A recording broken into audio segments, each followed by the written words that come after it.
Hey, what is up, everybody? Happy bye week. No Michigan football this weekend, which is very, very sad, especially after a game where it was just kind of like, okay, against Purdue. But hey, I am back. So sorry for the delay. Gone 4 or 5 days, I think it was. Had these wisdom teeth. Just see ya. They're gone. Had them taken out on Wednesday, so this is now technically day 4, I think it is, of recovery.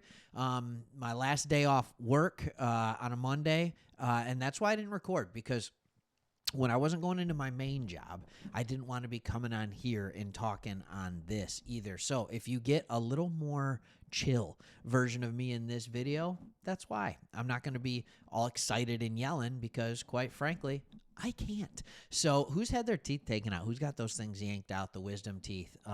What am I in for? Like, when can I start eating normal foods again? I just miss eating so much. And eating is so painful. Basically just, eating shakes, drinking shakes, not out of a straw. Not out of a straw. Don't do that. Don't want the dry socket. Anyways, with all of that being said, Michigan football got a big victory without even playing. And this is what tends to happen. With the new world in college football, recruiting's always been heavy. But with recruiting going on right now, with the world of NIL coming up, you really have to get on your recruiting window even earlier. So what that means is that bye weeks like this week tend to be very, very important for getting some of the recruits. And oftentimes, no, you don't get the big 5-star commit flip, the 4-star stuff like that. But you are helping to round out. You are helping to round out what's going on and what's happening, around the country with your commits that are committed, but also a couple of commits that can flip. And Michigan just did exactly that. Michigan just flipped Tommy Frowman, all right, which is this is a unique story. This is a fun story for those of you who get into recruiting, who flips commitment to Michigan football. Now, where's he coming from? Ohio, Miami of Ohio, just in case anybody's wondering. See what I did there? You see what I did there? He's a legacy commit. And it's not because his parents played here. It's because both of his parents went here. So this is really interesting. Class of 2026 offensive tackle, Tommy Frowman has flipped his commitment from Miami of Ohio to Michigan. 6'8", yes, 250 pounds. That is what they list him at. He looks bigger than that, but he has a frame that can very easily put on more weight. This is a guy who you will not see play football for us for the first 3 years. All right, he has been committed to the Red Hawks since April. Here's what he put: back to where it all began. What does that mean? Dude lives in Illinois. What do you mean? All right, he plays for high school football at Loyola Academy in Illinois. He's been there. Well, what this means is that he was born and raised in Ann Arbor. He was at Pioneer High School. Pioneer High School, the one right down the road from the big house, until moving to Illinois just a couple of years ago. Both of his parents graduated from the University of Michigan. All right? And I was wrong. I didn't think they played. His dad, Bob Frowman, is a former Michigan linebacker. All right? And his mom was a power forward and captain on the women's basketball team. Now, if you are like me, where you believe that genetics or bloodlines from college athletes or professional athletes down, look, the numbers don't lie. If you are the child of a D1 athlete or a professional athlete, the chances of you then becoming a D1 athlete or a professional athlete are significantly higher than if you were born like me, right? Who was born to not Division I athletes. Now, I did play college. A college sport, sure, it was tennis. I don't know if that counts, but I did it. All right, now this isn't a highly ranked recruit. All right, he's recruit number 1,200 or something like that in the cycle. And if you only care about rankings, you're right. This recruit isn't for you. But there's something that's different for me. This was recruit number 23, and I believe they got recruit number 24 shortly after this. We're going to talk about him as well in the 2026 cycles.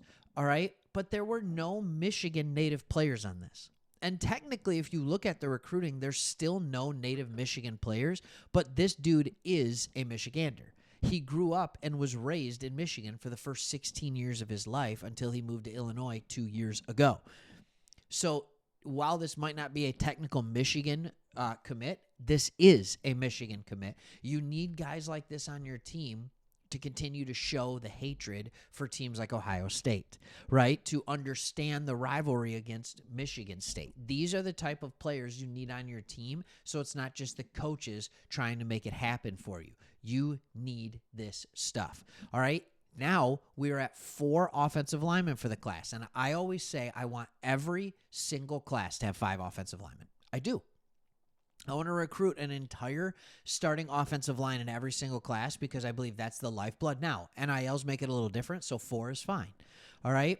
Frowman, 4-star recruits Malachi Lee and Marky Walbridge, and then 3-star Bear McWhirter. Those are our guys, so we have to figure out and get excited about that. All right, now, according to MGO blog, we have another flip. This one probably is even better. All right, it's Aden Reeder.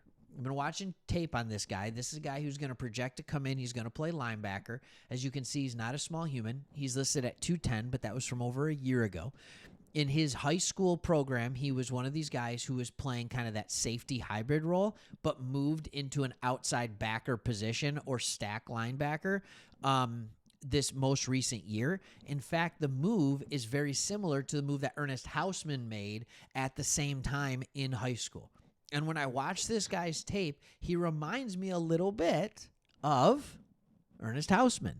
Like, that is what he reminds me of. So when you look at him, he's athletic. He has good speed, not just ridiculous speed, but he can chase. He's chased down running backs in multiple occasions, which you would expect him to do in high school.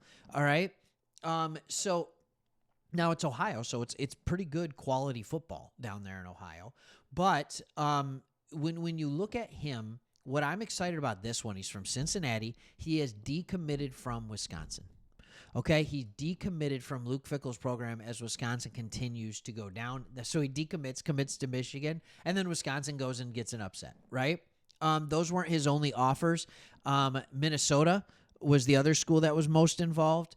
Iowa as well was recruiting him when he committed to Wisconsin, but Michigan, Northwestern, Kentucky, and Nebraska were all going after this guy. So this isn't one of those players where, yeah, it's like, oh, he had offers from Bama, right? He had an offer from every SEC school. He's not one of those guys, but he is one of those guys that high quality programs, especially in the Midwest area, they were all after him. And he flipped to Michigan. Again, it's a win. These are the times you need to fill out your draft class, not your draft class, your recruiting class. Like, so often, I mean, look at our team right now. If you go down the list of players who are playing, how many 3-stars that were recruited as 3-stars are currently playing? They're all over the place. That's the way this goes, right?